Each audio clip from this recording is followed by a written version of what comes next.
This is a mixture of yeast, warm milk, and dates. I use dates as a sweetener instead of sugar. So, so this is just the mixture. I allowed it to proof. I wanted to say proofread. I allowed it to proof before I started baking. So I've already started baking. I've already done two before I decided to record in case someone wants to see how I make my bread. So this is just how I make my bread. And then I measure 2 cups of flour.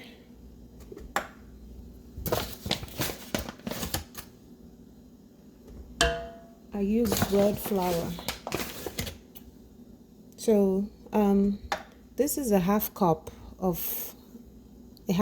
So 2 of it makes 1 cup. So most times I usually use 1.5 cup of it, or I use 2 cups of it.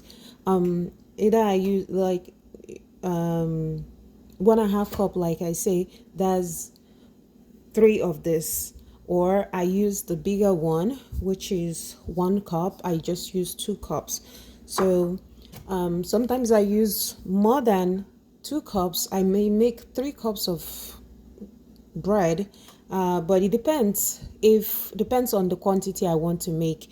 So I like making not so like moderate size bread. So, and I don't always like to make a lot of it. So that's how I do. Now I'm going to start it. Okay. So if I'm making bread and I notice that it's too loose, I usually don't just open and maybe add half cup of flour to it. No, what I usually do is I use this tablespoon of flour, and then I add it little by little until it forms. So I allow it to run. So when I get this consistency, I don't know if you can see it, I use olive oil instead of butter. So I use this is 1 teaspoon. I use 1, 2, 3, 4. So I use 4 teaspoons of olive oil. Sometimes I use 3. It depends on the quantity I'm making. So I look at the quantity, then I know how many to add. So I'm going to close it back.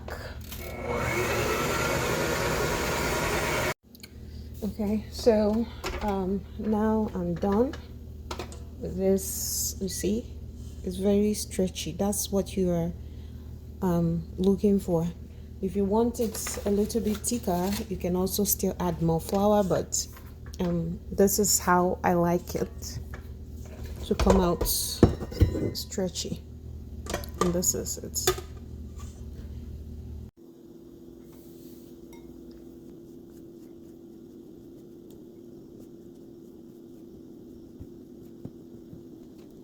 It's not a hard process. It's just getting the right quantity and knowing the right quantity to use in baking. And once you continue practicing, you get it. Thank you for watching. Bye.